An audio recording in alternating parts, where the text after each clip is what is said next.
Hey, welcome back everybody to another edition of the 22 WRX Rally build. I know you're all probably looking at the title saying, what do you mean? Well, there is an old expression, when it rains it pours. As you all know, when I first got home from my month-long training, things were going pretty well. We got the lift in, the car was doing really well. And I know you've all been probably wondering why I haven't done a video in almost 2 weeks. And there's a large reason for that. Last Sunday, almost Monday morning, my father had a heart attack. And I got a call probably about almost 1 o'clock in the morning. Actually, no, it was Monday leading into Tuesday, I'm sorry. So, my mother called me telling me my father had a heart attack. His heart stopped 3 times, and it was very hard for me to absorb it all, take it all in. You know, I just came back from a very long training. And was still getting used to being back home. Started my new job that previous day. So a lot of emotions were going on. I raced up to the hospital to find out that he was going to be okay, which is good. It's very good that my father's going to make a really good recovery. Hopefully a full recovery if everything works out. That was the first of many things that continuously came to fruition. When everything started to go better there, my dad, he's gotten a lot better. We do have a GoFundMe page if you're friends with me on Facebook. Please donate if you can. He is going to be out of work for 3 to 4 weeks, if not longer, to recover and get himself ready to go back to work so he doesn't have this problem again. So if you feel it in your heart, if you know my dad, you know he's a very hardworking individual. He has always put everyone before himself, and honestly, he is my hero, and I would not be where I am today without him. So if you get a chance, check out the GoFundMe page on my Facebook, and you know, if you feel like donating, I want to thank you in advance. If you do, it's amazing. And I want to thank everyone that has donated so far. We're up to $855, and that's amazing. I honestly didn't even think we were going to get that much money, but there's a lot of people out there that know my dad and love him dearly, and I thank all of you. Now, when things started to improve, well, when it rains, it does pour. What a lot of you, my viewers, don't know is a friend of mine and a soldier of mine, who was in my company with me, and I've been good friends with him since he got to our company, became ill while I was down there. And I wasn't going to speak about it until the news got out, because it's not my place. It's his family that can make the determination, not myself. But now it's out there and I can actually speak about it. He became very ill and was hospitalized while we were down there. And unfortunately we had to leave him down there, which is never a good thing. For those of you who have served will understand that this is a family, a brotherhood. And you may know these people for a year or two, and they are as much family as your own blood. And that's hard to leave your own family behind. And we knew he was in good hands. His family was being shipped down. The Army paid for that. That was an amazing thing. Unfortunately, on Monday morning, I received a phone call from my leadership telling me that he had passed away. His name is Sergeant Willard Magoon, a great man, a great soldier, a great friend. I'll never forget the conversations me and him used to have, just sitting around shooting the crap. I enjoyed every minute of his presence. The guy was intelligent. He was a great man, and he's going to be extremely missed. He was only 25 years old, which is a hard hit for me because I'm turning 30 this year, and that's too young. A parent should never have to bury their own children. And I could never imagine, nor do I want to imagine, what his father has gone through during this whole process. It has been especially hard for me because I was there with him when he became ill enough to go to the hospital. And it's bothered me since that day, leaving him there and not being there for him. It's weighed a lot on me. It still does. Excuse me for a second. So, to add to all that, and I'm still coping with this, honestly. I probably will be for a little bit. It's not an easy thing to deal with. You don't lose soldiers in training. It's one thing to lose them in a war. It's a different one to lose them in training. But to top all of it off, I was on my way home that night. Of course, my head's not in the right place at all. And I noticed on my access port, which I call an anxiety port, because that's all it is. It just causes anxiety. And I already had enough anxiety and other emotions going on. I saw a lot of numbers I didn't like, a lot of numbers that would be troubling to most people, especially tuners. They would probably be like, what? Don't run that car like that. I immediately pulled over and tried to unmarry the Cobb access port from my car to see if it would solve the situation. I'm a man that admits his own failures and his own stupidities. I tried to retune the car or unmarry it when the car was running. Now, like I said, my head was in other places, and it's no excuse at all. On my end, I should have known better, but like I said, I have not been the same person. I have not been right for a few weeks now, and I made a hiccup. It ended up bricking my ECU.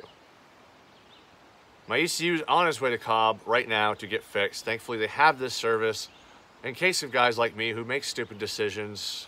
And it's very cost effective. It's not as expensive if I was going to go to the dealership and get it reprogrammed back to the stock settings. They're going to unmarry my Cobb access port from my ECU, and they are also going to reset the ECU back to factory standards so that I can make the choice whether or not I want to go back to the Cobb access port.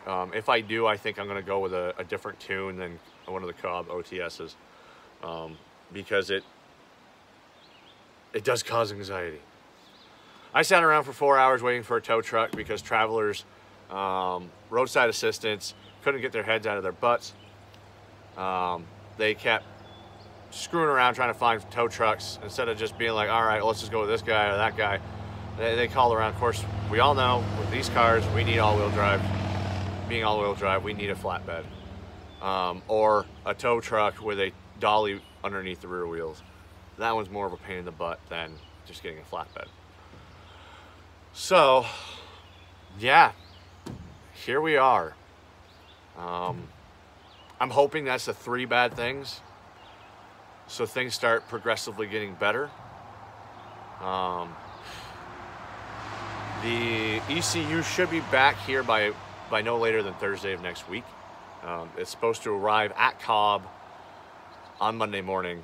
And they said as soon as they get it, they unpackage it and they start working on it, and usually they'll have it fixed and back on a truck that same night. So that would mean Tuesday, Wednesday if I pay for the Wednesday if I just pay the $80, Tuesday if I pay the $90 to $95 to get it overnighted to come back here. And that's if I don't need extra stuff taken care of. They said pretty plain and simple that, you know, I tried to do it when the car was running and I shut the car off, and that was the end of it. If you ever had this complication, do not hook a jumper pack to your car. It will even do even more damage to your ECU. This is from Cobb themselves telling me this to tell you this. Do not hook a jumper pack or jumper cables to your car and try to jump it to save your ECU. You're only going to make it worse. And you're only going to cause them more headaches when they try to fix your ECU. Also, 10 to 15 amp battery charger. Sometimes they say it's a 50-50 chance. Hook that up, let it charge the battery up a little bit, and try to unmarry from there. And then they can, then you can actually just send the access port in to get checked instead of sending the whole ECU access port and all the cables in together. Which I'm going to warn you right now, they do not pay for the shipping to them unless they find that it's, something that their access port did to your car, like the tune and their, you know what I get saying. So, with that being said, it's very expensive to have to send your ECU and cob access port and all the other stuff with it to Texas from where I live in Vermont. I'm gonna warn you that it does cost money when you put insurance on it. Now, did I put enough insurance on it to cover everything inside that box? No, because if I did, it would cost me more money than it was going to be worth in my mind. But I guess I have to look at it this way. If I went to the dealership, it'd probably cost me anywhere from $500 to $3,000 to get my car back up and running. In this case, it's only going to cost me, hopefully, a couple $100. So that is why, on Instagram, I'm asking to get to 1,000 followers to kind of help cheer me up and everything else, to try to help fix the situation here. That's been my goal since I started that page, was to at least get to 1,000 followers. That is my main goal. And then from there, it's all gravy. It's been a very long month, and I'm coping about as well as you can hope. And right now I'm getting destroyed by black flies, which is just fantastic. We're gonna do another video here in a few minutes. As you can see behind me, you see a wash bucket and a hose. We're gonna have some fun today. We're gonna try something new today. I'm excited for today, because we're gonna learn together today. But I want to thank everybody that has supported me, all my family at Bravo Company, my blood family with my dad's heart attack. I want to thank all of you for all the immense support you've given.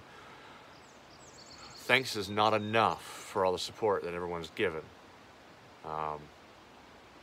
I have taken a long look at my life and how I live after all these situations have arose, and I am making some changes myself. This car is going to Wicked Big Meat. We are still going to more car meets this year than I actually anticipated. I unfortunately did not get to go to the pizza or the Cars and Pizza yesterday like I wanted to. Of course, it happens right after my car breaks down. I did get a couple offers to have it trailered down and just have it parked at the show. Unfortunately, that was not going to work for me because that would just put more salt to the wound that my car doesn't run. So, don't do what I did. If you have a problem with your tune, pull over, take a deep breath, and remind yourself of the steps on how to retune or unmarry your cob access port. I was just having a very bad day. On the other hand, I do have a great new job. I actually fix school buses. Pretty much I'm a school bus technician, and I love my job. I can absolutely, positively say this is the one job I have fallen in love with. It is a dirty, mind-blowing job some days. Obviously, we're working on, if any of you out there that are also technicians and mechanics, you know that when we work on anything with a motor and wheels, it's going to give you headaches because there's going to be problems that you cannot just figure out by changing a part. So it's the same thing on school buses. It's just a little bit bigger and a little bit more space to work with. So yeah, I love my job. It's closer to home. I work a little different hours right now. I actually enjoy them because I get some sleep, and I also get to have get home about the same time as I did with my last job, but I get to leave later, meaning I can actually, you know, enjoy my morning instead of waking up at 4 a.m. and yeah, all that great fun stuff. So anyways, that is why things have been a little slow lately. That's why you haven't seen any videos. And that's why the last picture you saw was a flatbed sitting in front of my car. Not a shining moment for me. And getting back to work on the car is definitely helping me a little bit. Like I said, this is all going to take time for me to digest and fully cope with. But yeah, so look out for the next video. I don't know if I'm going to get them both out at the same time or if they're going to be staggered because my internet absolutely sucks and I have to download them onto YouTube plus editing, which I don't have to edit anything on this video because it's just an update video. So yeah, keep your eyes peeled for the next video. Drive safe, keep between the ditches.